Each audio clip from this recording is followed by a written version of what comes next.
For a long time, it looked like nothing was wrong. People were still waking up early, still commuting, still answering emails late at night. From the outside, life appeared functional. But beneath that surface, something quieter was happening. Reports over the past few years suggest that more people began describing a specific kind of fatigue. Not physical exhaustion, not illness, something slower, something harder to end. Aim. It didn't arrive suddenly. It accumulated. Observers of workplace culture began noticing small shifts, longer pauses before answering simple questions, more hesitation around decisions that once felt automatic. In public information shared by employers and labor organizations, productivity metrics didn't collapse. Attendance didn't disappear. People were still present. They just weren't full. Why there? What made this difficult to understand was that effort never stopped. In many cases, it increased. According to surveys published by various professional networks, working hours in several sectors quietly expanded.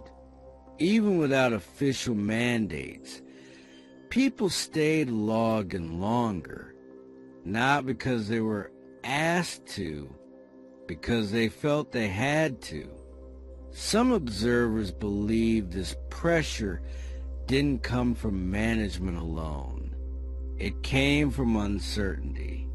When systems feel unstable, effort becomes a form of self-defense. People work harder when they feel replaceable. They overperform when outcomes feel unpredictable. From the outside, it can look like dedication. From the inside, it feels like tension. What makes this moment different from earlier periods of overwork is the absence of relief. In previous decades, effort often came with visible progression, a raise, a promotion, a clearer sense of movement. Public records and historical comparisons suggest that those signals became less consistent over time. The path forward blurred. Two individuals could follow nearly identical routines. Same hours, same intensity.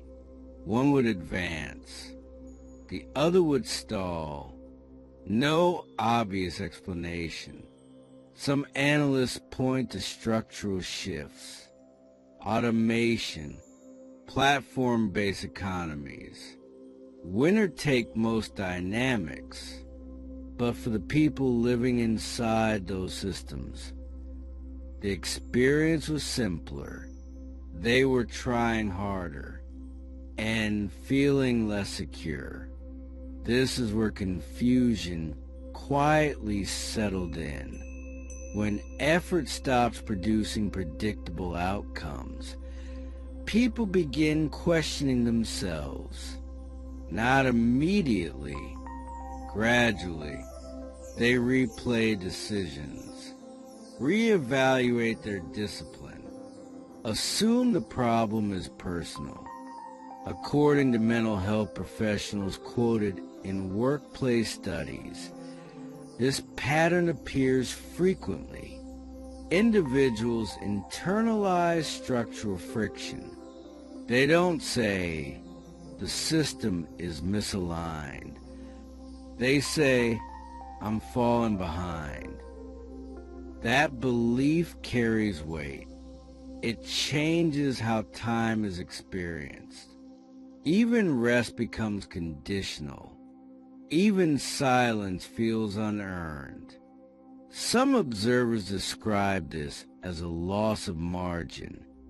Margin is the space where choices are made calmly, where decisions are delayed without panic. As margin shrinks, urgency expands. Every task feels immediate. Every pause feels risky. In this environment, working harder feels logical. It's the only visible lever available. But according to several economic and organizational analyses, effort alone stopped being the primary amplifier a long time ago. What replaced it was something quieter. Systems, processes that continue without constant input, structures that multiply outcomes rather than consume energy. Not everyone has access to them. Not everyone is positioned to build them quickly. That difference rarely shows on the surface. From the outside, two people appear equally busy, equally committed, but internally, their relationship to time is different. One trades hours directly for stability. The other invests effort into something that compounds slowly. Neither choice is obvious while it's happening. This is why many people don't realize what they're responding to. They aren't tired because they lack discipline. They're strained because the return on effort has become uneven. That realization often arrives late, after months of tension, after the sense of control quietly erodes. Some professionals interviewed in long-form workplace features describe the same moment. A pause, not dramatic, just a brief awareness. They're still doing everything they were told to do, and yet the pressure isn't easing. It's accumulating. This is not collapse. It's compression. And compression doesn't announce itself. It tightens slowly, silently. By the time it's felt clearly, people are already deep inside it. They don't stop working. They stop believing that working harder will change anything.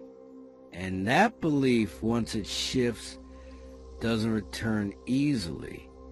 As weeks passed, the pressure did not announce itself. It accumulated quietly. Mornings began earlier. Evenings stretched longer. The calendar filled, but progress felt strangely flat. According to public information, this pattern has become common across many industries. People remain busy, yet direction becomes harder to name. Some observers believe the exhaustion is not physical. It is cognitive, a fatigue that comes from constantly responding rather than deciding. In this state, small decisions begin to feel heavy.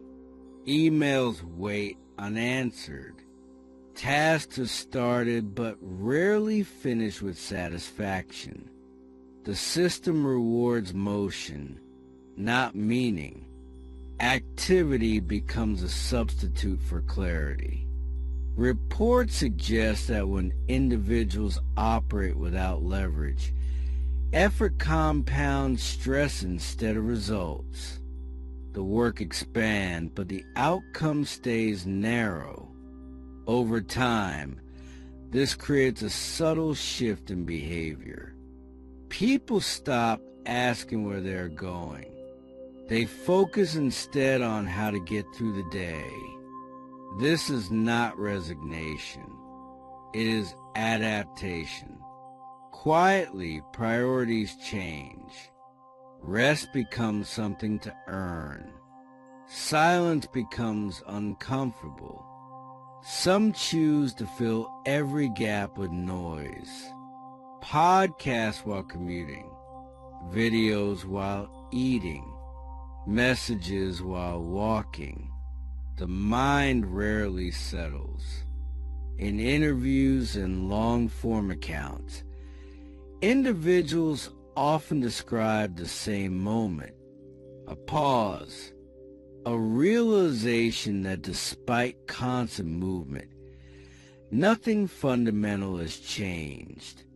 Not financially, not emotionally, not structurally. The pressure does not explode. It erodes. Decisions become reactive. Opportunities are evaluated quickly, often dismissed faster than they are understood. Observers note that this is where leverage matters most, not as a concept, but as a condition.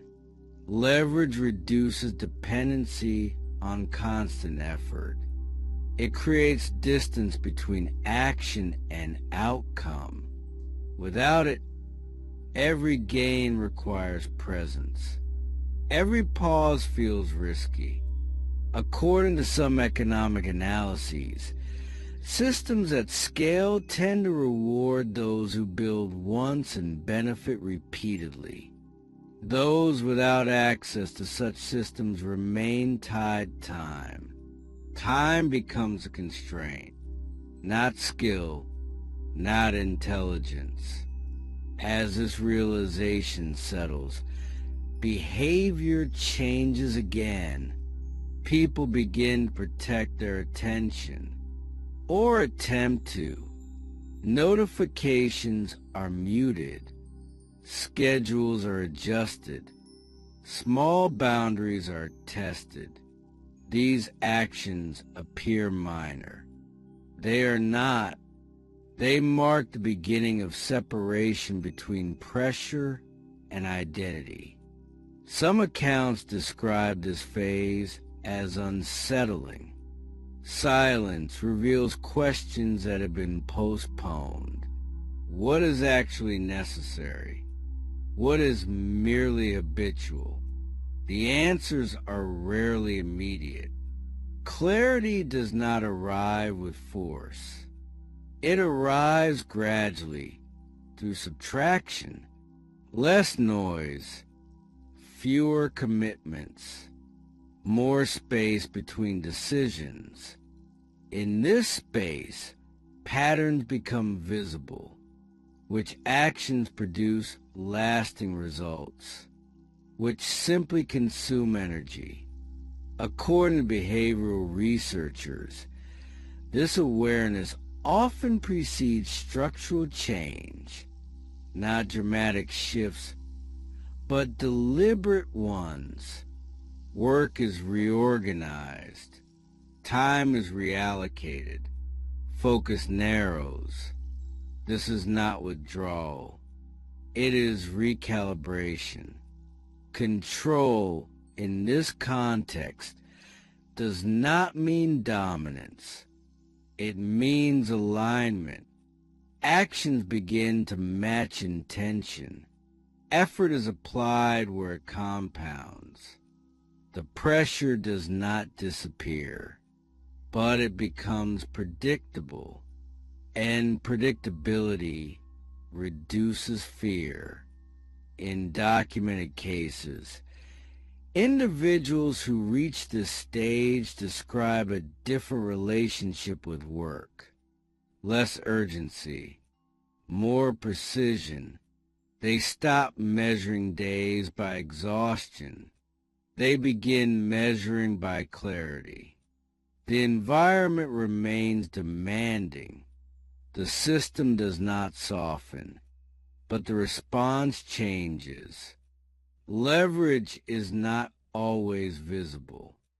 Sometimes it takes the form of fewer decisions. Sometimes it is a structure that holds when attention drifts. In many stories, progress becomes quiet. No announcement, no validation. Just a gradual sense that effort is finally moving something forward. The pressure that once felt constant becomes conditional. It rises and falls instead of remaining fixed. This shift does not resolve every problem. It does not remove uncertainty, but it restores agency. And agency changes how time feels. Moments stretch, decisions slow. The future becomes less abstract.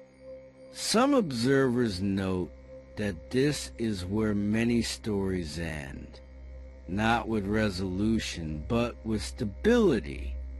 The work continues, the system remains, but the individual is no longer absorbed by it. The pressure is still present, just no longer in control.